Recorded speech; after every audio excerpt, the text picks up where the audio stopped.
Good morning, everyone. I hope you are all doing well.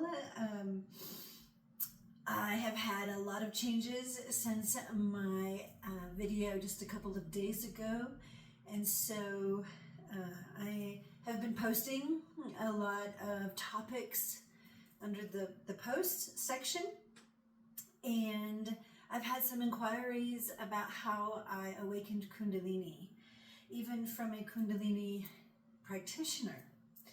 So a lot of people are out there promoting past processes of how to awaken Kundalini, and they are doing it right for the most part. Meditation is key. I do know, or I read years ago, that there are some yoga moves that may stimulate Kundalini awakening. And I even read somewhere that if a woman experiences a really traumatic birth, it may stimulate the Kundalini awakening. But basically, for everyone, the process is to sit in meditation.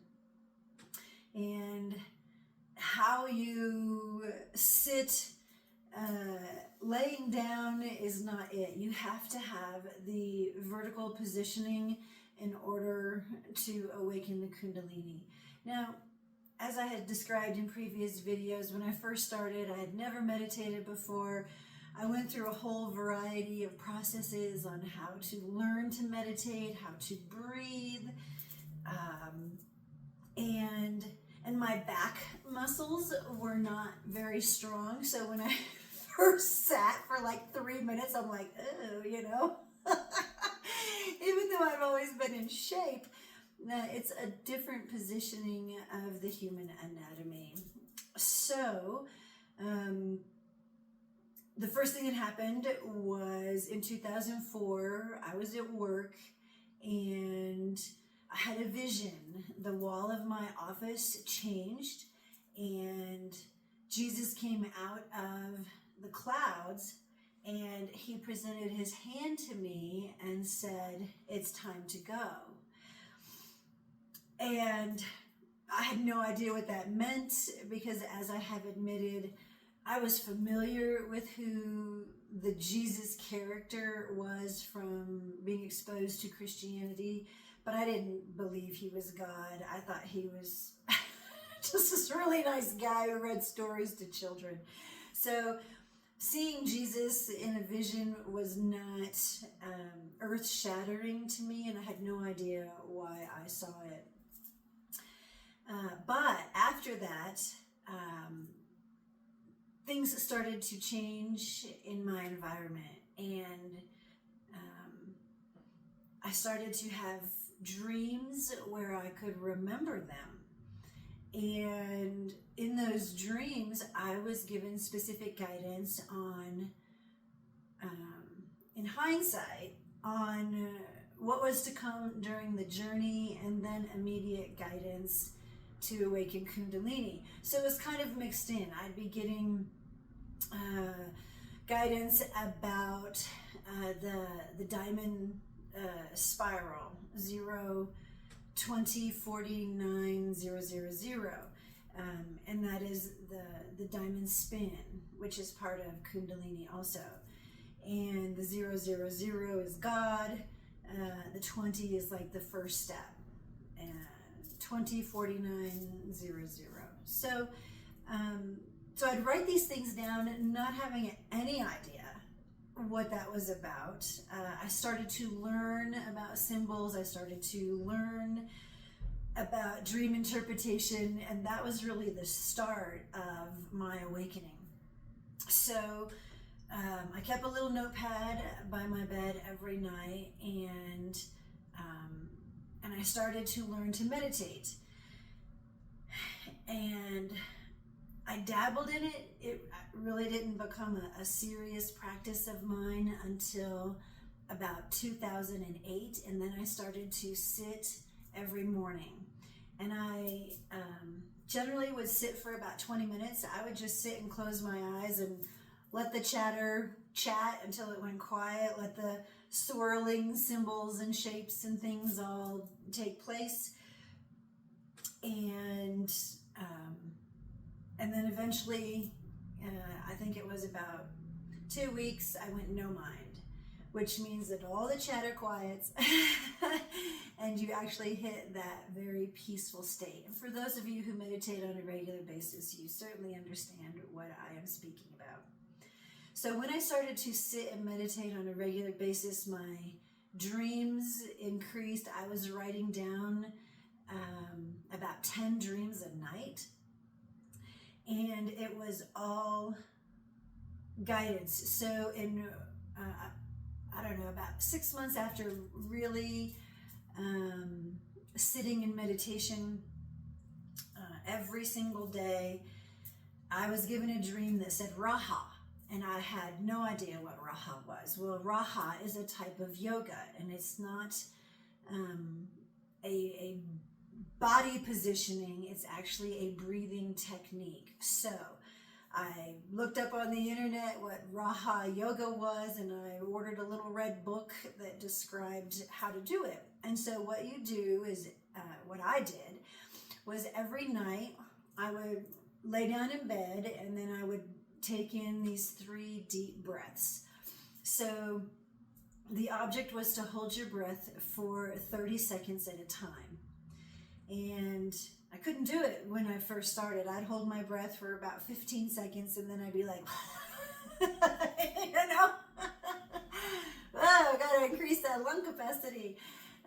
So breath is completely correlated to Kundalini awakening. And so over time, I was able to hold the breath for 30 seconds, and you're guided to not do it more than 3 times per day. So I would hold my breath, and then I would start to visualize the Kundalini rising up and going out of my head. So I would inhale, I would hold it, and then on the exhale, I would envision, as I'm letting the air out, the Kundalini would rise, the energy would rise. So I did that, and in 6 months, I started to feel a wobble in my root chakra. And that is the Kundalini waking up. That is the Kundalini stimulated into awakening, into action. And so as I continued to sit every single day, the spin, that wobble, would get faster and faster and faster until it was going at a very super fast rate, spinning inside my root chakra. And then things in my life started to change. So unhealthy relationships ended. I was moved to other places. I started moving out of my home, and I feel like a spiritual guide, a person, actually came to me, and I've had guides come to me ever since. So you don't do it yourself. It is precipitated by God. It is guided and controlled by God, the entire process. What I did start to notice when the Kundalini was then spinning really fast is the things I was studying were actually preparation for the journey. So I started to learn about astrology and astronomy. I started to learn or read about the myths of the constellations. I started to get into numerology and different types of metaphysical practices. I started to, I went to a site called Crystal Links. And it was different then than it is now, but they started to teach me about the sacred spiral and sacred geometry and the pyramids. And I read that there were other texts like the Nag Hammadi scriptures. I didn't read them, but I was aware of them. I might have scanned a few highlights here and there, but it was basically a huge learning time frame in a very condensed space. So all within a year, I started to read about Thoth, the Egyptian god Thoth, and Ptah, and what the Book of the Dead, which actually has been retranslated to the Book of the New Day, but we all know it as the Book of the Dead. So I did not read the Book of the Dead, but I was aware of some of the information in it by reading other people's blogs or work or something. I also started to become extraordinarily creative. So my writing became creative. I started to do little craft projects, from stone and leather work to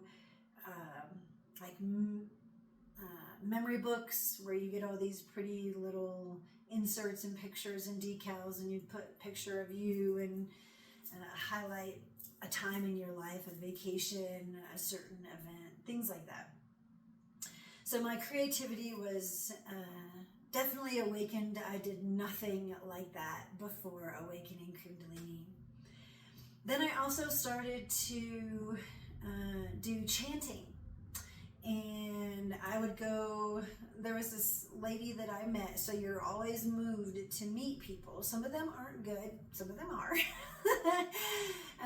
But I was guided to meet different people. And this one lady, she held sessions like before the full moon and the new moon, where they would do drumming and chanting. And so I started to do that, and I was not following in depth the actions of the sun at that time, as far as CMEs and solar flares and all of that, but I was aware of like supernovas and gamma rays and some of these other cosmic energies.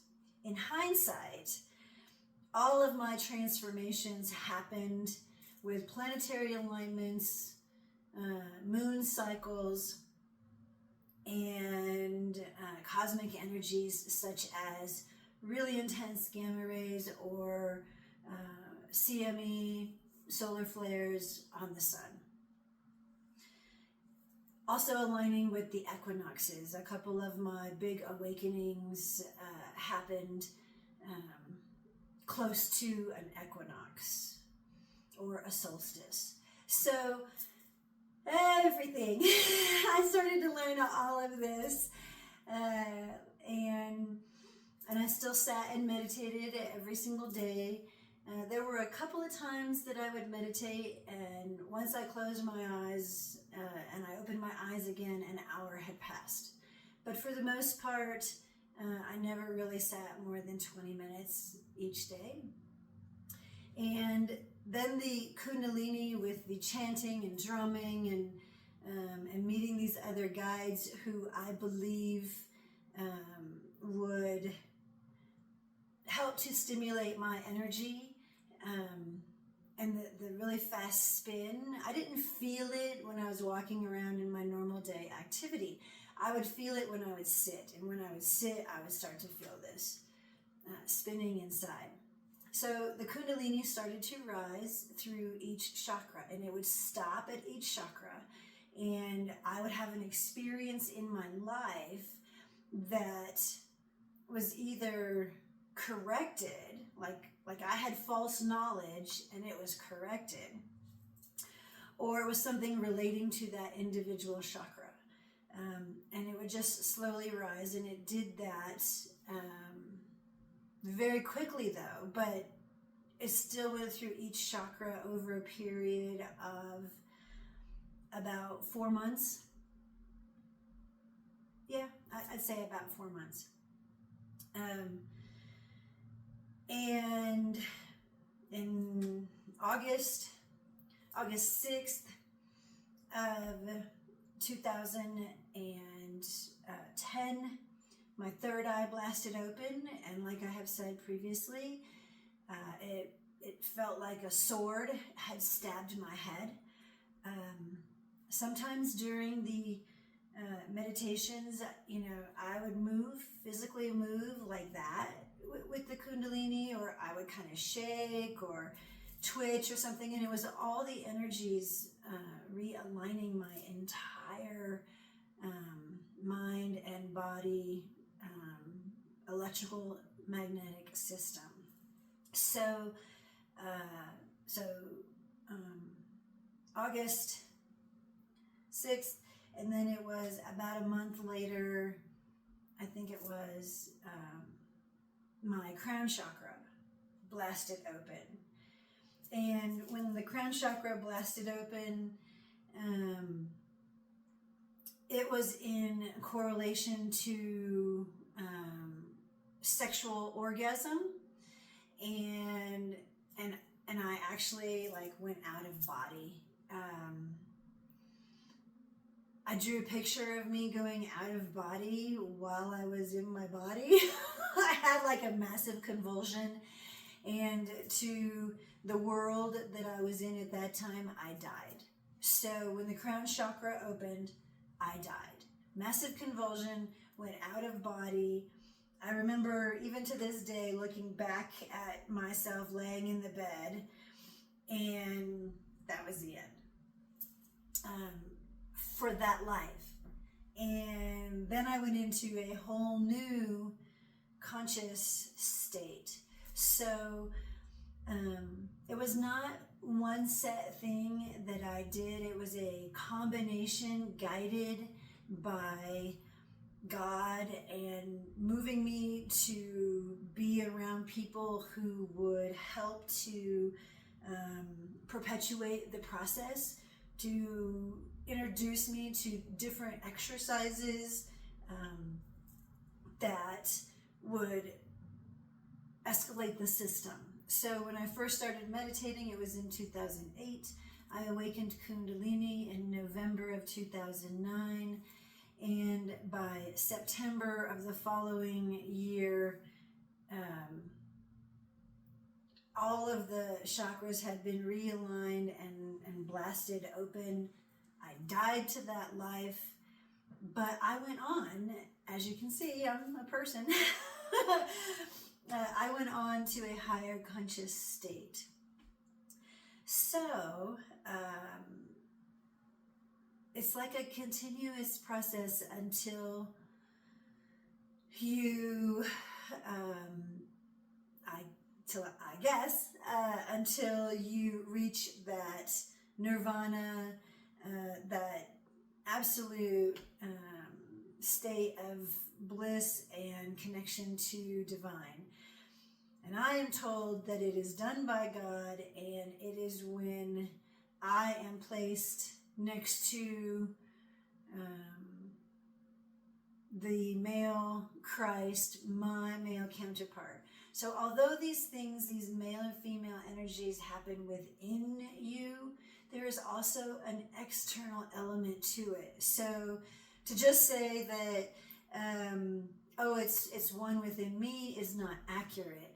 It is one within me, but then it also manifests in my physical environment at a much higher conscious level. So it's a combination of activities and solar energies that are part of the process of awakening. Anyone who says, I had a tingly feeling and I had some spiritual experiences and I awakened Kundalini, that is not accurate. You may be having other spiritual experiences. I'm not going to take away from your unique path. But what I do know is the serpent rising out of the basket, the lotus flower opening. All of those metaphors are about the Kundalini rising, awakening and rising from the root chakra. Once you awaken it, there's no putting it back. You can't just stop the process. You can slow the process down a little bit by your activities or your food, but you will never ever be the same or view life the same again after you awaken Kundalini. One of the things you have to adjust to are the illusions and lies of our world. And that's a really tough pill to swallow. All of these teachings that are perpetuated throughout lower consciousness, so many of them are false that you really have to wonder why people even believe it. And with Awakened Kundalini, you see the truth and you're given examples or processes that reveal why this was a lie, what the real truth is, and why this is the truth of God.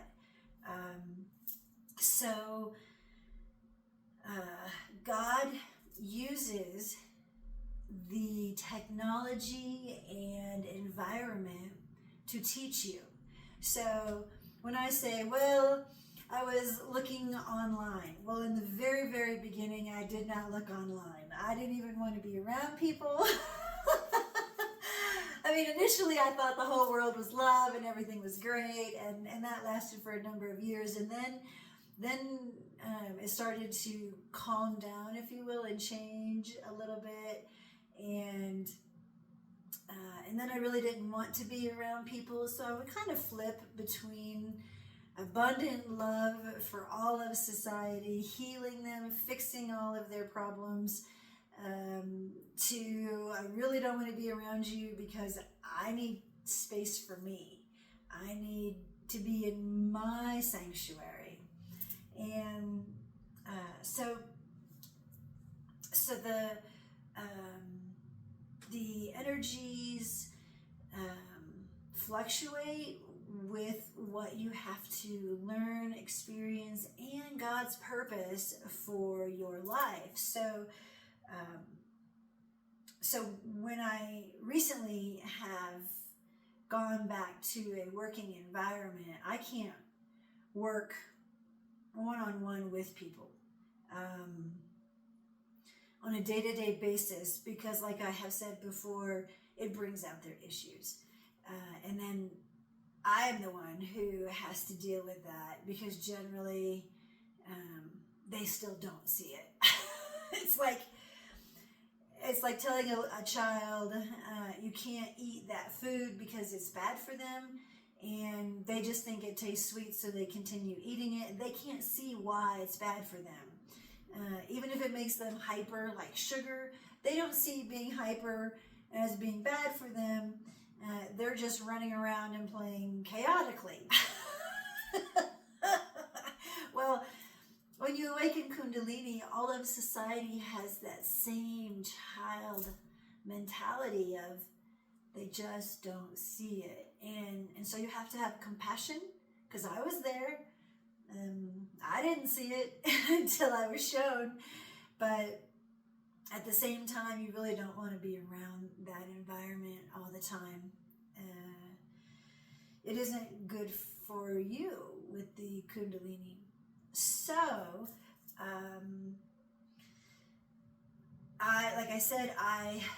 what was really interesting is yesterday, I had another really strange experience. I went to the grocery store because I needed something, and they have just repaved outside of my apartment on the street. They have just repaved the road, laid down a whole new blacktop, and they had the little flags that they put in the ground to mark where the lines are supposed to go for the double center lines and the bicycle path and all of that, right? They hadn't painted the road yet, though. They just simply had the blacktop done. So at 7 o'clock, I went to the store, and they had not painted the lines. But in the course of me going to the store and doing a couple of other things after that, when I had returned to my driveway and I drove over that new pavement, it had been lined. It did not get lined at 7 o'clock at night. And I know because I was watching kind of the tire marks driving onto the pavement. So it became something that I was aware of. But within 2 hours of returning to my apartment, the new paved road now had all of the painted lines on it, and I was like, geez, talk about multi-conscious states, traveling through time, just kind of instantly. I was back in time, and then in just those 2 hours, I had been moved forward in time to where they had painted the roads. So not every leap of time is years and years and years, or into some other realm or galaxy or planet or something. It could just be time within my earthly space. So yeah, there's multi-dimensional, multi-conscious states are a little bit of a challenge that you have to learn to flex with, and that's part of it. That's part of higher consciousness. It can be confusing. It can be really, really confusing. It's like, okay, well, why was I back in a different time and now I'm suddenly moved forward in time? But it's all generated from the Kundalini. My solar plexus is the primary pump or source of Kundalini activation after fully awakening it. So the Kundalini is still quietly spinning or even resting in my root chakra, 10 years later. But once I sit in meditation, then it will activate. I'll feel it spinning. And then if my abdominals are squeezed, you'll see me kind of do that. That's because, like doing a sit-up, my abdominals are being squeezed really, really tight. And that forces the Kundalini to then rise up within me in order to stimulate movement. The third eye, although it's open, it's not continuously active, which means that sometimes the third eye view is a lot stronger than at other times. So although it's open, some of the chakras, I would say, or the Kundalini, lies somewhat dormant or just quiet, resting until something happens, and then it starts to spin really, really, really super fast. So when I go about my normal business, taking a shower, brushing my teeth, eating breakfast, doing all the normal human activities, I do not feel Kundalini moving inside of me. If I were to sit quietly, then I can feel it spinning. If I close my eyes and I start to focus on meditation, then depending on where the Kundalini is resting, sometimes if I close my eyes, I will feel Kundalini spinning like within my brain. So in my head, I'll feel this spinning. And it's because Kundalini has risen up to, say, my third eye or crown chakra and is spinning, activating my neuroelectrical system. And then if I were to open my eyes, I might have a slight visual distortion. And then my consciousness is changed, and I will experience whatever it is that God wants me to experience. and see. So it's a continuous process, and 15 years on, you learn to adjust and live with it, but it's like you're always in this continuous state of evolution, of conscious evolution. So God is at this conscious level, humans are at this conscious level, and I'm kind of at this conscious level, and sometimes I'm elevated to this conscious level. It isn't a continuous state for me yet. So I've had some energy fluxes where I felt like there were some negative energies trying to attach to me, thus the grounding and protective stones.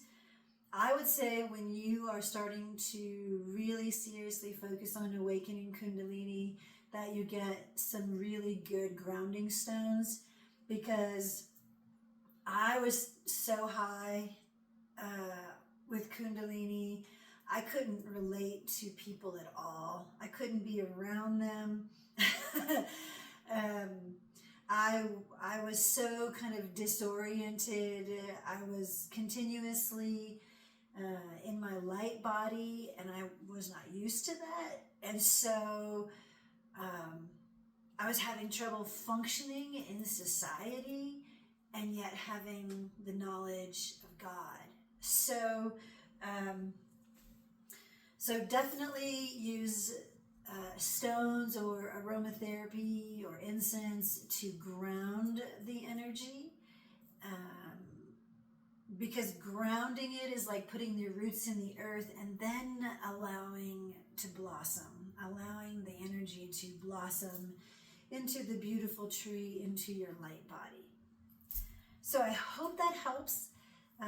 Just kind of a quick review of my process. Like I said, everyone's is a little bit different, but if you don't feel the spin in your body that never stops really, that never goes away, then you have not awakened Kundalini. So for those wanting to learn, I hope this helps you. For those who are trying to guide others as practitioners of awakening Kundalini, I hope that this gives you some insight to properly guide those people who are coming to you for answers on the correct information pertaining to Kundalini. I know there is just thousands of websites out there. There's some gurus in India who have not awakened Kundalini and who are trying to guide others to do it, and they are simply regurgitating information from textbooks or scriptures from the past, and it's not correct. It's not necessarily correct. The Kundalini awakening, you feel inside you, and you will feel it until you evolve. And the Merkaba activation is that counter-rotating energies. So sometimes you'll see like my head turns, and then my shoulders turn, and then my torso will twist a little. I don't know, I can't do it. It's done to me.